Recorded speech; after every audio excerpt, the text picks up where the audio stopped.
Hello and welcome to Anti-Natalism this week. Future human space missions and the procreative ethics between human enhancement and antinatalism is an article by Konrad Szocik published in IEEE International Symposium.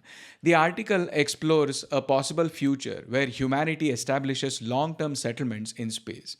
This would need radical biomedical human enhancements to survive in the harsh conditions of deep space. Szocik focuses on the ethical risks of this approach, especially from a feminist bioethics perspective, and raises the question of whether space colonization is even morally justifiable under such conditions. Living in space exposes humans to dangers like radiation, microgravity, isolation, and extreme environments. So, we would need human enhancements to live in such conditions. These could include genetic modifications, pharmacological treatments, and brain computer interfaces. These will help us to increase radiation resistance, to prevent muscle and bone loss, to boost immune and cognitive functions, and even modify moral and social behavior to improve cooperation. These changes could help survival, but Szocik warns that they can also become a source of danger. He identifies three core threats from space related human enhancements. One, radical interference with biology, psychology, and morality. That would mean many modifications could be irreversible, so these humans could never come back to Earth. Then, morality and cognitive changes could create inequalities between enhanced and non enhanced humans. Two, coercion and pressure to enhance. Enhancements could become a norm. Just like mobile phones today are a norm, you could technically be alive without one, but to survive meaningfully in today's world, you're almost forced to have one. Similarly, bioenhancements could become a norm, and those who don't want them would be forced to have them. Governments, corporations, or mission planners may require modifications for participation. These could exclude those unwilling or unable to undergo enhancements. 3. Restriction of reproductive rights. In small space colonies, reproduction may be controlled for population management. Women could face strong pressure or obligations to reproduce, possibly using germline gene editing. Feminist bioethics warns that standards for enhancement may be based on male centric ideal, the male body, and associated traits. This could exclude or disadvantage women, non binary people, and those with disabilities, reinforce patriarchal control over reproduction. And then it could also increase surveillance and control over colonists' lives. So then we come to this antinatalist perspective. Human bioenhancements are a solution to the problem of harsh conditions in space. But if the solution itself becomes source of new problems, then should we even think about space settlements? Szocik imagines a thought experiment. Suppose the conditions on Earth become so bad that it is not possible for life to continue anymore. This can be due to climate change or some other reasons. If our goal is survival of species, then we must go out and form settlements in space. But if that requires enhancements which cause all those problems that we just saw, then maybe it might be better that our species does not continue. Remember, Conrad is not advocating for death of existing generations. That will happen anyway. He is tackling the question of whether our species should continue beyond this last generation, even if it means exploitation, discrimination, and inequality. In conclusion, Szocik is not outright against space exploration, but argues it must meet strict ethical boundaries. Space should not be treated as a moral exception zone. Human rights and dignity must apply beyond Earth. If that's not possible, the value of continuing human existence in space becomes questionable. A study was published on the relationship between the desire to have children among women of childbearing age and various circumstantial factors. The study found a significant relationship between desire for children and socio-demographic variables such as age, education level, and income, as well as obstetric variables such as the number of pregnancies and the number of living children. The sample size was small, only like 185 women were interviewed. But the interesting part was that the desire to have children also showed some correlation with external human made factors like university education, length of marriage, and income level. If the desire to have children is an instinct, like a basic instinct, similar to, say, the desire to have sex, then why does it correlate with these social and artificial factors? that's something that needs further exploration. Anandi Bai Joshi became a mother at just 14. Her baby boy died within 10 days due to lack of medical care. This tragic loss inspired her to study medicine. In 1879, she set out to pursue that dream. She later moved to the United States and became one of the first Indian women to earn a degree in Western medicine. Sadly, she died of tuberculosis at the age of only 21, still in the US. Even today, her story continues to inspire women in India to pursue education against all odds. A new Bengali book titled Anandi in America, Resistance and Her Reliance on Institutions by Sangachatta Ghosh will be launched on 25th September in Kolkata at 2 p.m. India time. This is all good, but what has this to do with antinatalism? Honestly, I'm not sure yet. The translated excerpts I could access didn't make the connection clear. But both the author and the members of Bengali Antinatalist group have told me that the link will be revealed during the book launch, so I'm waiting to find out.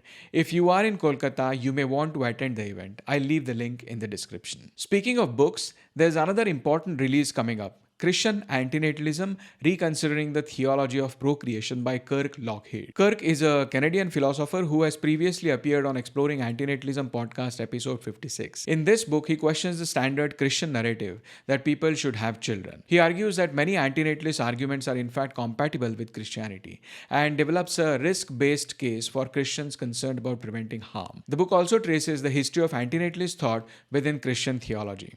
It is scheduled for publication on 5th February 2026 and is already available for pre-order on Amazon. Fifth annual general meeting of Anti-Natalism Japan was held on Sunday, 10th August. Along with regular business as usual of electing board members and audits, etc., they also made some amendments to membership agreement. One important update was addition of an anti-violence term to membership agreement for new regular members and associate members. Anti-Natalism Japan is one of the few anti-natalist organizations with a formal structure and executive. Addition of anti-violence makes sense in light of recent bombings in California fertility clinic.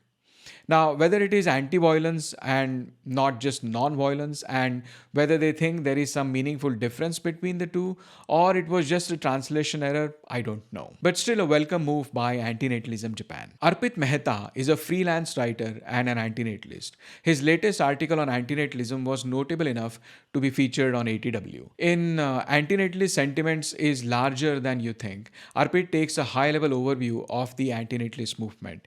He connects declining birth rates to antinatalism and argues that the movement is no longer fringe. According to him, it only appears fringe for three main reasons.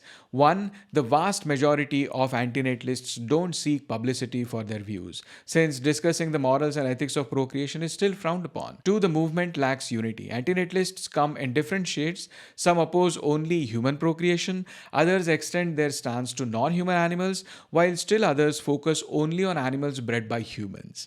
And three, antinatalism isn't represented by any major institution or school of thought. And so Arpit notes, despite the differing motivations of every antinatalist, this is not some fringe movement. It's a chaotic, fragmented, and unorganized movement, largely still taking place in the shadows, but on a massive scale and evidenced by the lowering fertility rate of a majority of the countries worldwide. The fact that it lacks a united front is how it stayed under the radar for so long and rarely talked about in mainstream media. When the mainstream media does bring up the subject of fertility, they deliberately avoid discussing it on ethical grounds because of how it may impact their ratings. Now, I'm not entirely convinced by such a strong and direct connection between antinatalism and declining fertility rates worldwide. Fertility decline can be explained by many other factors: financial constraints, childcare costs, opportunity costs, and even environmental concerns. Ethical antinatalism is important, but it rarely appears among the top reasons people give for having fewer children. That said, Arpit's article also brings up some interesting asymmetries. Usually, in the antinatalist context, the central asymmetry is Bennett's axiological asymmetry, weighing the presence and absence of benefits and harms that come with coming into existence. While this asymmetry applies broadly to any benefits versus corresponding harms, there are also other asymmetries in things we value during life itself. Take knowledge, for example. There is infinitely more that we don't know than what we do know, and we go through our entire lives that way. Not to mention at least a few things that we think we do know are false. The imbalance is not just in quantity, but also in time. It often takes years to gain knowledge, but only moments to lose it, say through a stroke or memory related disease. In fact, ignorance is our default state. We must constantly make an effort to gain meaningful knowledge, and many skills, such as programming, say, fade quickly if not practiced. Arpit also mentions other asymmetries, such as health. The span of life in which we are healthy enough to enjoy its benefits is relatively short compared to our average lifespans today. Pain too is deeply asymmetrical. There is chronic pain, but no such thing as chronic pleasure. We experience pain with much greater intensity than we do pleasure. Even timing is uneven. A cut or injury can happen in milliseconds, but recovery may take days, weeks, or even months if recovery is possible at all. These themes have been explored before by thinkers like Bentham and Schopenhauer, intersecting with the tradition of philosophical pessimism. And so it is encouraging to see contemporary writers like Arpit continuing to explore and expand on them. Marcus T. L. Teo published an article in the Journal of Medical Ethics titled Lives Worth Living and the Danger of Ignoring Non-Identity Limits on Genetic Preference. This is written as a response to Dr. Guido Pennings, who recently argued that people have a moral obligation to have genetically related children rather than donor conceived ones. Penning's reasoning rests on three main points. One, that donor conceived persons tend to face more psychosocial difficulties than those genetically related to both parents. Two, that the principle of procreative beneficence requires parents to aim for genetically related children. And three, and therefore societies should invest public resources into techniques that make this possible. Marcus Teo challenges this argument by pointing out that Pennings completely sidesteps a central debate in reproductive ethics, the non-identity problem, famously discussed by Derek Parfit and even David Bannetar. The non-identity problem shows why it's misleading to say a donor-conceived child is harmed by being born. After all, the only alternative for that child is non-existence. If the donor conceived child ends up with a life worth living, then it's hard to argue that they have been wronged simply because they could have been someone else. Teo uses an example. Imagine two embryos, Abigail, who would be genetically related to both parents, and Bianca, who would be donor conceived. If the parents choose Abigail, then Bianca never exists. If they choose Bianca, Abigail never exists. Neither has grounds for complaint, since non-existence can't be better or worse for a person, based on the definition of worse off as a harm. At most, what we can say is the world would contain less harm in one scenario than the other.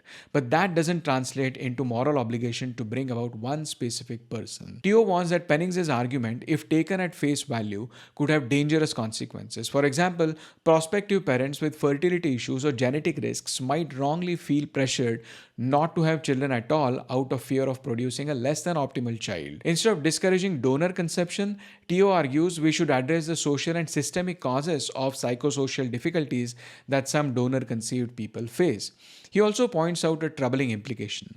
If we accept Pennings' logic, then similar reasoning could be used to discourage the births of people with disabilities, such as congenital deafness, despite the fact that such lives are absolutely compatible with meaning, happiness, and worth.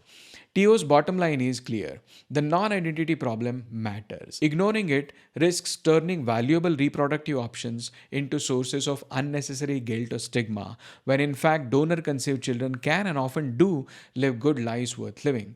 So this particular article is not exactly on antinatalism. In fact, Marcus is cautioning against the wrong reasons because of which people may not opt for fertility treatments, even though Marcus himself is what he calls as a soft antinatalist. But it was interesting to see where all places non-identity problem pops up, and Bannetar's antinatalism is a strong solution to this problem as far as I know. Anyway, the news is that Marcus is going to be interviewed by Lawrence on his channel, so that's something to look forward to. Now, those were the stories for antinatalism this week, and again in this week, I have not covered any of the antinatalist videos. My dad's cataract operation is coming up, so I'm busy taking him to different medical tests, so I could not spend a lot of time listening to all those good antinatalist videos.